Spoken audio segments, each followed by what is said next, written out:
comic fans. This is Comicfan with my top 50 comic books in my collection.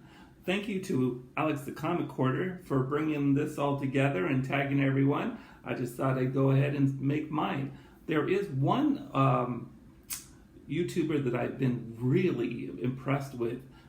Actually, it's two people. HazelDan1216.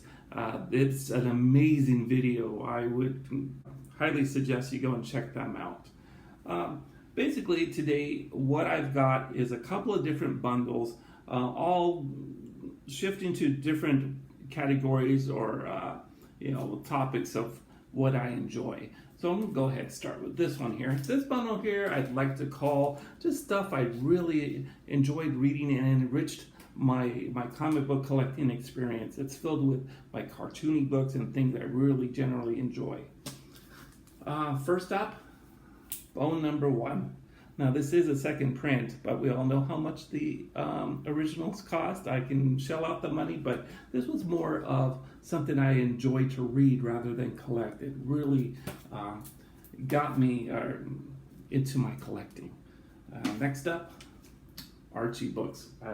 It's the only Archie book I'm featuring today, but I have others in my collection. Josie number 45.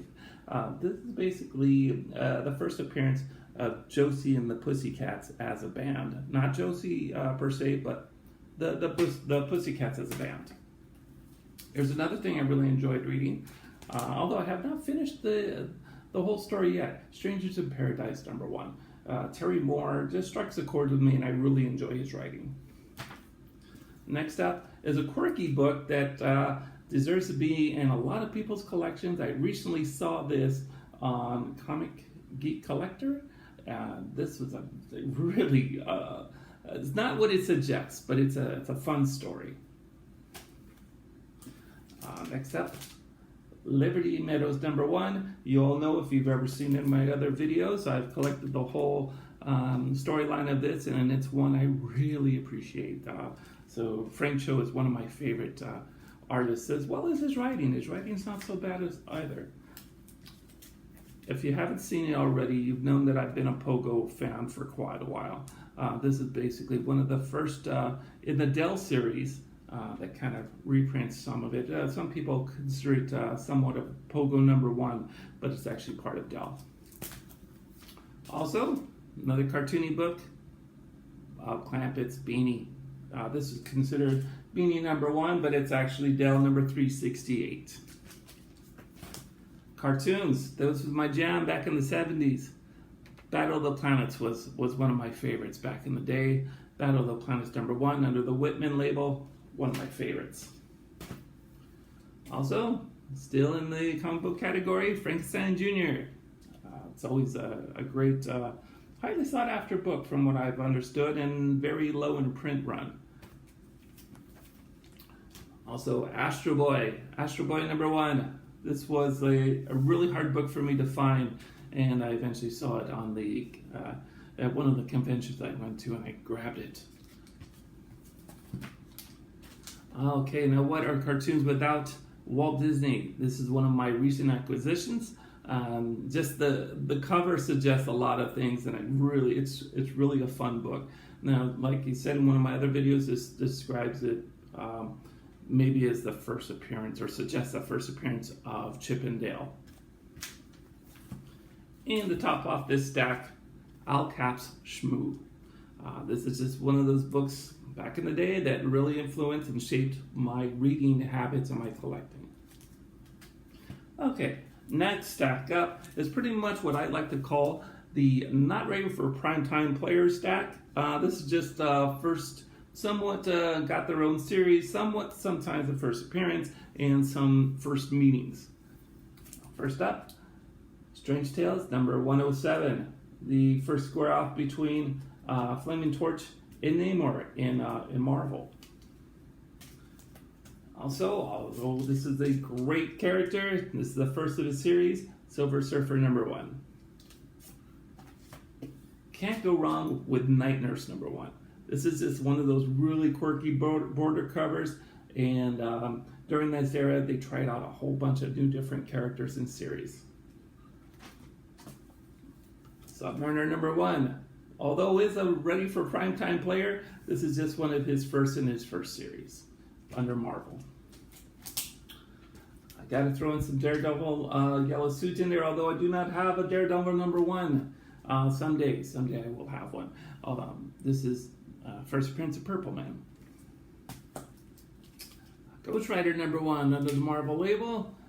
This is just one of those favorite quirky westerns of mine. I always enjoyed the character, and I collected the whole series of this.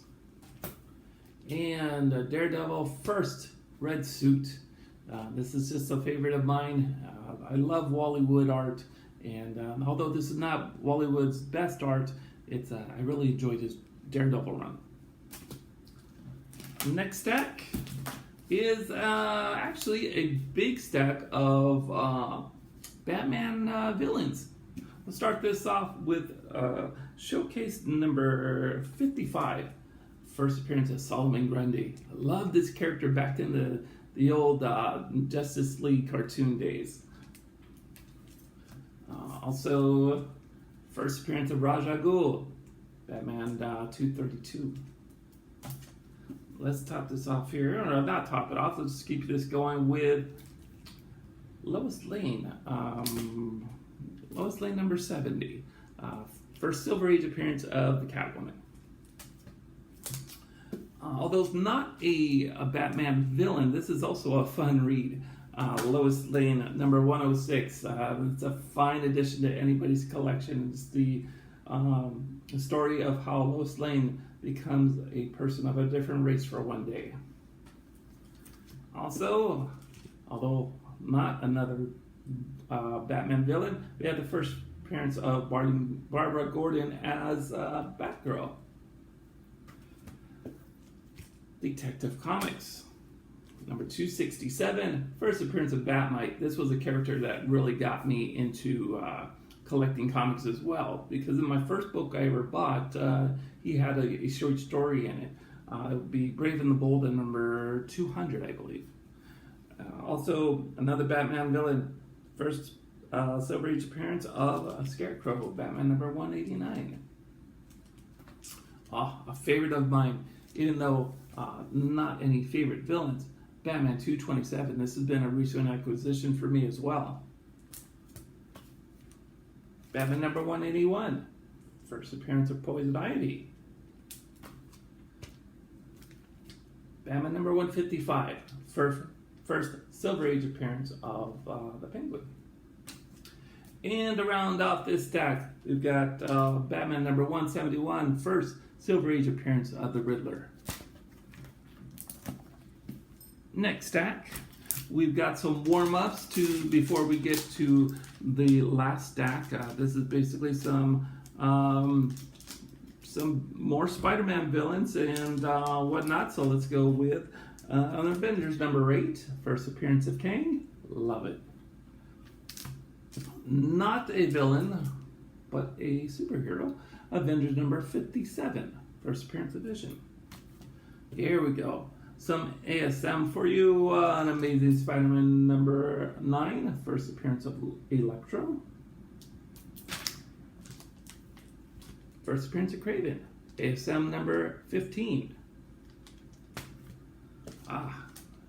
ASM number 50, first appearance of the Kingpin. Love it. And although not a villain, this is just an early appearance of Spider-Man. My earliest appearance as Spider-Man, this would count as his 4th appearance, Strange Tales Annual number 2. And my last ASM villain in this stack, ASM number 129. Yes, it's restored, but who cares? At this grade, I'm not going to argue for the price I got. Excellent. And my last stack are my heavy hitters. Journey into Mystery number 85. Early appearance of Thor, first appearance of Loki. Yeah, probably my only Bronze Age book in this stack from what I recall. Incredible Hulk number 180. Got my Iron Man number 1. Love it. One of my earliest expensive acquisitions back in the day. Here we go. Fantastic Four number 13, first appearance of the Watcher. And the first appearance of Red Ghost. Fantastic Four number 3, one of my favorites. When the first appearance of Fantastic Four in their costumes officially seals the deal, they are the Fantastic Four.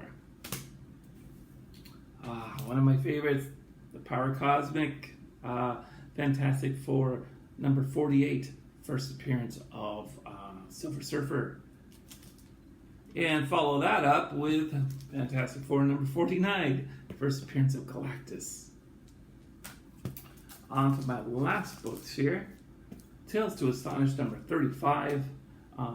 First appearance of Hank Pym in the Ant-Man suit. These are some of my last favorites. The other two books that I'm about to present are not in my stacks at the moment, so I present to you now. They're at CGC, waiting to get graded. So I present to you ASM number 14, first appearance of the Green Goblin, as well as Giant Size X-Men number 1. Unfortunately, these cannot be with us today, but they shall return to us soon. Returning to the stacks, X-Men number 4, first appearance of the Brotherhood of Evil Mutants. We all know who those are. We all know they're on the cover. And the X-Men number 1, probably the most money I've spent on a single book, and it's that money was not wasted in my opinion. I love this book. Also, if you saw my last video, you'll see my recent acquisition of a Hulk number 2. I guess it's not a Hulk number 1. It's the first appearance of the Green Hulk, and I did not spend them as much money as I would on a Hulk number 1, so that's why I have number 2. My last book here is not the heavy hitter that everybody would expect. I don't have the heavy hitter as my last book because there's a lot of story behind this. It is basically Foom number 17, and this basically is just one of my favorite Stan Lee covers that I can't explain the gratitude I have for the person who is able to get this signed for me. That's all gratitude going towards Scott from Rocket Comics. He allowed me on his staff to work with Stan Lee that day. He was doing a signing and allowed me to get this signature. It's one of those moments in my life that was certainly a milestone I will never forget. So thank you. And with that said, that is my top 50 comic books. It's not everything I have in my collection, obviously, but it's something that I thought worth sharing. So this is Comicfan, and in the meantime, till next time, happy hunting. We'll see you later. Bye bye.